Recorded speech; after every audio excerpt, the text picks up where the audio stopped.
సభ్యులు సానా సతీష్ బాబు కార్యాలయంలో ప్రతి శుక్రవారం నిర్వహించే ప్రజా దర్బార్ కార్యక్రమానికి ప్రజల నుంచి విశేష స్పందన లభిస్తోంది. 44వ వారపు ప్రజా దర్బార్ కార్యక్రమంలో రాజ్యసభ సభ్యుల కార్యాలయ ఇన్ఛార్జ్ మేక లక్ష్మణమూర్తి పార్టీ నాయకులతో కలిసి అర్జీదారుల నుంచి వినతి పత్రాలను స్వీకరించారు. 44వ వారపు ప్రజా దర్బార్ కార్యక్రమంలో రాజ్యసభ సభ్యులు కార్యాలయ ఇన్ఛార్జ్ మేక లక్ష్మణమూర్తి పార్టీ నాయకులతో కలిసి అర్జీదారుల నుంచి వినతి పత్రాలను స్వీకరించారు. కాకినాడ జిల్లా నలుమూలల నుంచి పెద్ద సంఖ్యలో ప్రజలు హాజరై తమ సమస్యలను తెలియజేశారు. ముఖ్యంగా సీఎంఆర్ఎఫ్ సహాయం, పెన్షన్లు, తల్లికి వందనం పథకం, ఉపాధి అవకాశాలు, రేషన్ కార్డులు, ఇళ్ల పట్టాలు వంటి పలు అంశాలపై అర్జీలు సమర్పించారు. అర్జీలను పరిశీలించిన కార్యాలయ ఇన్ఛార్జ్ మేక లక్ష్మణమూర్తి వాటిని సంబంధిత అధికారులకు పంపించి సమస్యల పరిష్కారానికి తగిన చర్యలు తీసుకుంటామని అర్జీదారులకు భరోసా ఇచ్చారు. ఈ కార్యక్రమంలో టీడీపీ సీనియర్ నాయకులు ఉన్నులకుర్తి వెంకటేశ్వరరావు, నాయకులు న్యూటన్ ఆనంద్, జొన్నూరు బాబ్జీ, గింజల శ్రీనివాస్, సిరియాల కొండబాబు, సురేష్, ఉదయ్ తదితరులు పాల్గొన్నారు.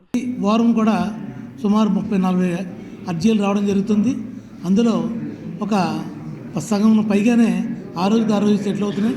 తర్వాత మిగతా సెటిల్ అవని అన్నీ కూడా డిపార్ట్మెంట్లో పంపించి వారి ద్వారా పంపించడం జరుగుతుంది.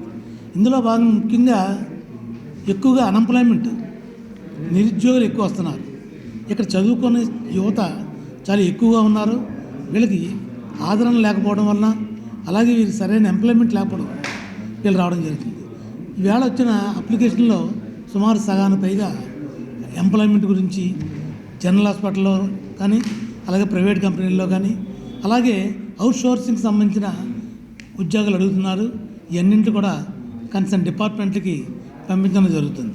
మరి అంతేకాదు సీఎం రిలీఫ్ ఫండ్ కింద అర్జీలు కూడా వస్తున్నాయి.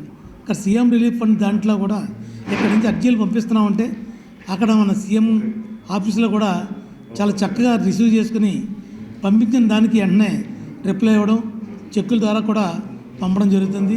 దీనివల్ల చాలామంది పేషెంట్లు వారు మనోధైర్యం వస్తుంది. ఎవరికైనా వాళ్ళకి అనారోగ్యం లేకపోతే డబ్బులు లేకపోయినా సరే జాగ్రత్తగా వైద్యం చేయించుకుంటే తర్వాత అయినా సరే అమౌంట్ రావడం జరుగుతుంది. ఈ రకంగా మన ప్రజా దర్బార్ కార్యక్రమంలో రకరకాల సమస్యల మీద రకరకాల వ్యక్తులు రావడం జరుగుతుంది. వారికి ప్రతి ట్రిప్పు కూడా ప్రతి వారం కూడా ఏ రోజు కారు ఈ అర్జీలు రావడం ఎక్కువగా రావడం, దాని సమస్యల్ని పరిష్కారం జరుగుతుంది.